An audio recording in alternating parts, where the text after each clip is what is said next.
नमस्कार मित्रांनो, स्वागत आहे तुमचं जॉब गुरु या आपल्या यूट्यूब चॅनलवर. तलाठी पदभरती 2023मध्ये 4000पेक्षा जास्त पदांची जाहिरात प्रसिद्ध झाली होती. त्याच्यामध्ये मित्रांनो आपल्याला माहीत असेल 2-3 दिवसापूर्वी सुधारित गुणवत्ता यादी तुमची लागलेली होती मित्रांनो. त्यामध्ये सांगितलेलं होतं की रीट पिटिशन जे आहे ती टाकण्यात आलेली होती. त्याच्यामुळे ऑब्जेक्शन जे आहेत मित्रांनो पुन्हा एकदा काढले होते. तर आता याच्यामध्ये मित्रांनो तुमची फायनल निवड यादी आणि प्रतीक्षा याद्या लागायला सुरुवात झालेली आहे. या ठिकाणी जर आपण बघितलं मित्रांनो, ही प्रसिद्धी पत्रक जे आहे मागे प्रसिद्ध झालं होतं. तर याच्यामध्ये मित्रांनो आता पहा, तलाठी भरती निवड यादी व प्रतीक्षा यादी सुधारित गुणवत्ता यादीनुसार, सुधारित गुणवत्ता यादी जी तुमची आली होती मित्रांनो त्यानुसार फायनल तुमची निवड आणि प्रतीक्षा यादी आता प्रसिद्ध झालेली आहे. मग तुम्हाला डॉक्युमेंट व्हेरिफिकेशन करायचं की नाही, कोणाकोणाची निवड झाली तर तुम्हाला मित्रांनो ह्या याद्यांमध्ये दिसणार आहे. तर कमेंट बॉक्समध्ये सांगा तुमचे मार्क्स कमी झालेत की वाढलेत ते मित्रांनो. सुधारित गुणवत्ता यादीनुसार आता फायनल ज्यांची निवड झालेली आहे त्यानुसार मित्रांनो. तर बघा, जसं की मित्रांनो या ठिकाणी आपण जर पाहिलं, ही जी यादी आहे या ठिकाणी पाहू शकता. जिल्हा निवड समिती जी आहे कोल्हापूरची आहे पहा. त्याच्यानंतर दुसऱ्या जिल्ह्यांच्या देखील यादी आलेल्या आहेत, जसे की मित्रांनो ही गोंदियाची यादी आहे. तर याच्यामध्ये मित्रांनो पाहू शकता प्रत्यक्ष यादी आणि तुमची निवड यादी या ठिकाणी पाहायला भेटेल. जसं की राखीवसाठी किती जागा होत्या, 29 जागा होत्या. तर त्याच्यामध्ये मित्रांनो मग तुमचं मूळ प्रवर्ग कुठला आहे आणि समांतर आरक्षण आहे का आणि गुण म्हणजे नॉर्मलायझेशनचे गुण जे आहेत मित्रांनो त्याच्यावरनं तुमची निवड झालेली आहे. तर 29 जागा होत्या, 29 जणांची निवड इथं पाहायला भेटेल. आणि त्याच्यानंतर प्रतीक्षा यादीमध्ये देखील उमेदवार तुम्हाला ठिकाणी पाहायला भेटतील पहा. 25 उमेदवार या ठिकाणी घेतलेले आहेत. परंतु याच्यामध्ये आता पुन्हा एकदा त्यांनी म्हटलेलं आहे की निवड यादीमध्ये नाव समाविष्ट केले म्हणजे उमेदवारास नियुक्ती दिली जाईल याचा अर्थ असा होत नाही.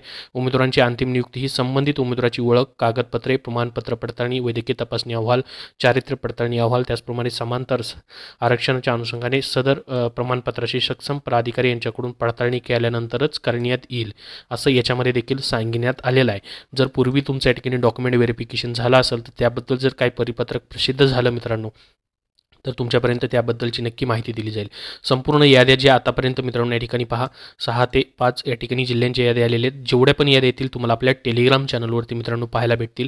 टेलिग्राम चॅनलची लिंक डिस्क्रिप्शन बॉक्समध्ये देतोय आणि याची देखील लिंक ऑफिशियल वेबसाईटची तुम्हाला डिस्क्रिप्शन बॉक्समध्ये आहे, तिथून तुम्ही पाहू शकतात. प्रत्येकाची यादी या ठिकाणी मित्रांनो वेबसाईटवरती आता जिल्ह्यानुसार प्रसिद्ध व्हायला लागली. तुम्ही तुमच्या गव्हर्नमेंटच्या वेबसाईटवरती त्या जिल्ह्याच्या देखील पाहू शकता किंवा टेलिग्राम चॅनलवरती तर तुम्हाला शेअर करतच आहे. याबद्दल देखील तुम्हाला मेल किंवा तुम्हाला SMS देखील आलेले असतील, निवड झालेली असेल त्यांना, किंवा पत्र देखील मित्रांनो येतील तुम्हाला ज्यांचं पुन्हा एकदा नव्याने निवड झालेली आहे. याच्यामध्ये जास्त फरक पडलेला नाही मित्रांनो, परंतु बऱ्याच जणांचे मार्क्स कमी झालेत, कुणाचे वाढलेले आहेत आणि कुणाकुणाचं सिलेक्शन लिस्टमध्ये देखील नाव होतं तर त्यांचं मित्रांनो मार्क्स कमी झालेत, काही जणांचे वाढले देखील आहेत मित्रांनो. तर अशा पद्धतीने या ठिकाणी हे पुन्हा एकदा नवीन निवड याद्या, फायनल अंतिम प्रतीक्षा यादी आणि निवड यादी लागायला सुरुवात झालेली आहे मित्रांनो. अजून संपूर्ण जिल्ह्यांचे यादी आलेले नाहीत. जशा जशा याद्या प्रसिद्ध होतील तशा संपूर्ण लिस्ट तुम्हाला टेलिग्राम चॅनलवरती आपल्या भेटतील आणि त्याची लिंक डिस्क्रिप्शन बॉक्समध्ये देखील आहे. याबद्दल तुमचे अजून काही प्रश्न असतील तर कमेंटमध्ये नक्की विचारा. हा व्हिडिओ नक्की लाईक शेअर करा. धन्यवाद मित्रांनो. सध्याच्या पोलीस पदभरतीसाठी तुम्हाला पुस्तक हवं असेल तर स्मार्ट स्टडी पब्लिकेशन नांदेड यांनी पोलीस भरती 411 प्रश्नपत्रिका संच आणि पोलीस भरती 95 प्रश्नपत्रिका संच ही पुस्तकं प्रसिद्ध केलेली आहेत.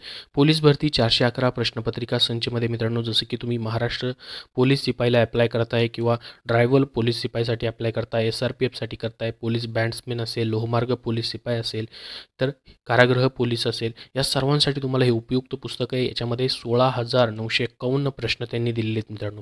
आणि महत्त्वाचं म्हणजे अंकगणित, बुद्धिमत्व चाचणीचे प्रत्येक प्रश्नांचे हस्तलिखित आणि अचूक स्पष्टीकरणासहित उत्तरही दिलेले आहेत तुम्हाला.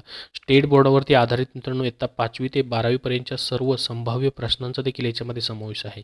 आणि ही त्यांची 5वी सुधारित 2024ची मित्रांनो आवृत्ती आहे. ही तुम्हाला कुठल्याही बुक स्टोअरमध्ये भेटेल किंवा ऑनलाईन देखील तुम्ही खरेदी करू शकतात. आणि पोलीस भरती 95 प्रश्नपत्रिका संचमध्ये देखील 8,375 प्लस प्रश्नांचा समावेश आहे. याच्यामध्ये मित्रांनो पोलीस प्रशासन व मुंबई नायगाव शहर व उपनगरवरील विशेष सराव प्रश्न संच देखील तुम्हाला पाहायला भेटतील. आणि महत्त्वाचं म्हणजे ही पोलीस पदभरती जी आहे याच्यामध्ये 2023मध्ये मित्रांनो जी भरती झाली होती तुमची त्याच्यामधील देखील सर्व प्रश्नपत्रिकांचा ह्या 95 प्रश्नपत्रिका संचमध्ये समावेश करण्यात आलेला आहे. त्याचबरोबर मित्रांनो तुम्हाला बुद्धिमत्ता चाचणी हा विषय जो आहे पोलीस भरतीसाठी देखील तुम्हाला आहे. त्याचबरोबर मित्रांनो महत्त्वाचं म्हणजे इतर सरळ सेवा पदभरतींसाठी देखील तुम्हाला हा विषय आहे. तर याच्यासाठी मित्रांनो संपूर्ण बुद्धिमत्ता चाचणी फास्ट रिव्हिजनसाठी तुम्हाला पुस्तक हवं असेल तर ते देखील पुस्तक त्यांचं मित्रांनो प्रसिद्ध झालेलं आहे, ज्याच्यामध्ये मित्रांनो संपूर्ण बुद्धिमत्ता चाचणीमध्ये 3000 प्लस सोडवलेले प्रश्न आणि सरावासाठी प्रश्न देखील तुम्हाला उपलब्ध आहेत TCS IBPS पॅटर्ननुसार. तर ही सर्व पुस्तकं तुम्ही कुठल्याही बुक स्टोअरमधून खरेदी करू शकतात किंवा ऑनलाईन देखील तुम्हाला उपलब्ध आहेत.